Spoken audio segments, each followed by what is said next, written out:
Virtually any evening of the week, in the comfort of our homes, you and I have an almost unlimited number of choices to watch courtroom dramas. For decades now, television networks, prompted by their presidents and executive producers, have used the setting of the courtroom to address, pursue, and even try to solve our deepest moral concerns, fears, and dilemmas. From shows like Matlock, L.A. Law, to The Practice, to Bluff City Law, and Law and Order, lawyers, judges, and juries, and prosecutors in the legal and judicial system have sought out and continue to search for the ultimate truth for the unfairly accused. It hasn't always been this way, though. So when did this desire, this hunger, this fascination for truth, for justice, and for what is right appear on our television screens, specifically in the courtroom setting? Well, that was in September of 1957, when a new television series called Perry Mason appeared. Perry Mason was television's first hour-long series. It was filmed in Hollywood and selected areas and locations and studios in that area. It was categorized as a legal drama. Perry Mason was originally broadcast on the CBS television network. The first episode was shown Saturday evening in September of 1957. The last episode appeared Sunday night, May 22nd, 1966. The fictitious title character is a discerning and highly sought-after criminal defense attorney. His criminal law practice is located in Los Angeles. His clients are accused of murder in usually high-profile cases. There were veteran actors of radio, stage, and the big screen that portrayed the leading characters. Raymond Burr was Perry Mason. Barbara Hale was Della Street. William Hopper was Paul Drake. William Talman was Hamilton Berger. And Ray Collins was Lieutenant Arthur Tragg. Now, there's some really interesting facts that surround the show Perry Mason. Let's take a look at a few of them. Perry Mason was almost a soap opera. The success of the Perry Mason brand was initially through the murder mystery novels that were done by Earl Stanley Garner. The first book, The Case of the Velvet Claws, was published in 1933. Popularity grew with the release of more books by Garner, and 6 movies were produced between 1934 and 1937.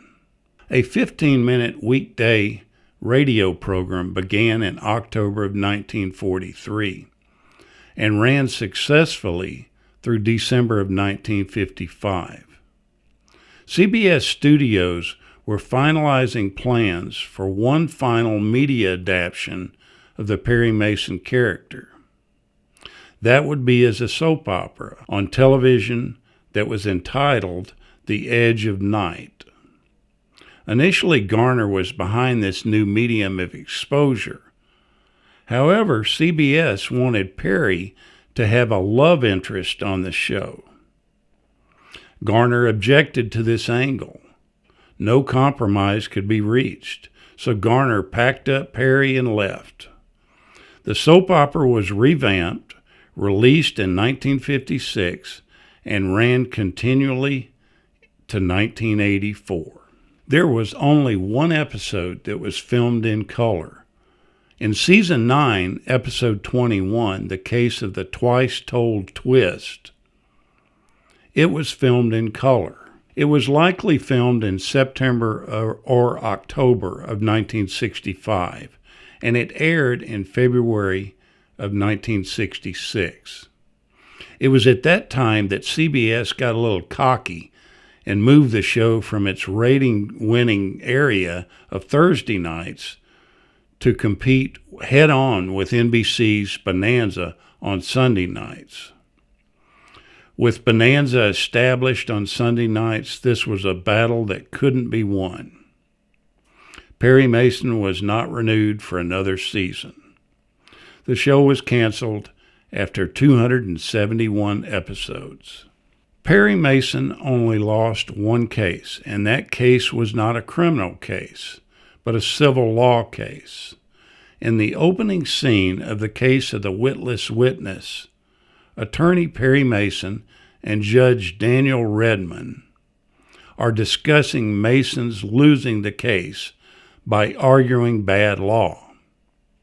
The judge suggests Perry appeal to a higher court, but he reminds the judge that a higher court has not overturned one of his verdicts in 20 years.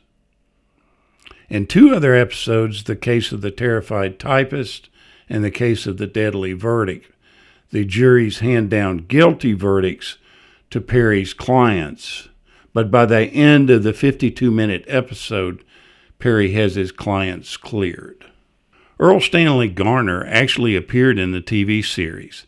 In the final episode, titled The Case of the Final Fade Out, members of the behind-the-scenes production crew were given an opportunity to make an on-camera debut.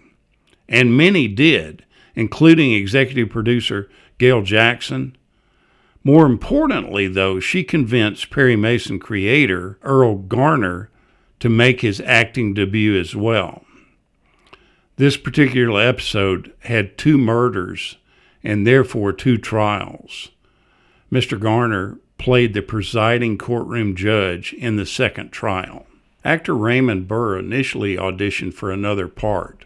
In the spring of 1956, executive producer Gail Jackson was completely absorbed in the auditions for the leading roles of the TV series.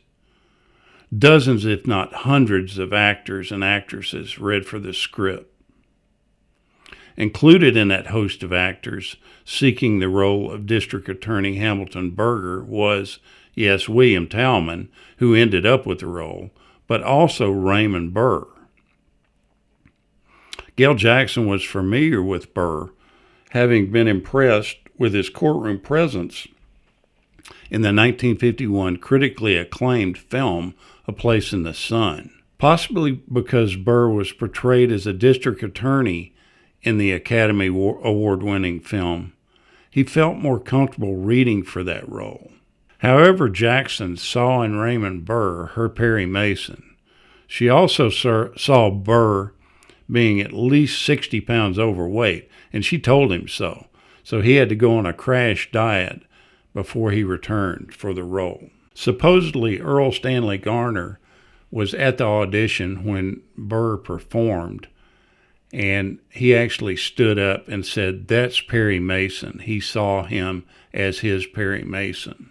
The actor who portrayed L.A. District Attorney Hamilton Berger was suspended for violating his contract's moral clause. During the early morning hours of Sunday, March 13, 1960, in an apartment in West Hollywood, William Talman, the guy that played Hamilton Berger, was arrested by undercover sheriff's deputies. He and 6 other friends were arrested and booked for possession of marijuana and vagrant lewd conduct. Marijuana was discovered in various forms throughout the apartment, and all 8, men and women both, were found to be in different stages of nudity. Just 4 days later, CBS fired Talman for violating the moral clause in his contract. By June of that same year, both charges were dropped, but CBS refused to rehire the actor. During the next few months, fan letters poured in demanding the actor's return. CBS officials were also urged to rehire Talman by Raymond Burr and the show's producer. Finally, in December of 1960, 9 months after his arrest, he was quietly rehired as Hamilton Berger. Raymond Burr remained loyal to the Perry Mason character for almost 40 years. When you hear or possibly read the words Perry Mason, Isn't there one image playing in our minds?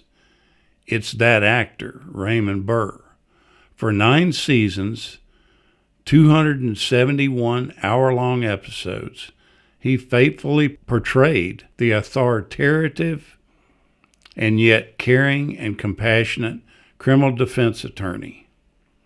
When the show ended in May of 1966, Burr took a 20-year sabbatical from his role. Then once again, between 1985 and 1993, he appeared in 26 of 30 TV movies, successfully resurrecting the role. At least one fan thought Raymond Burr was the real Perry Mason.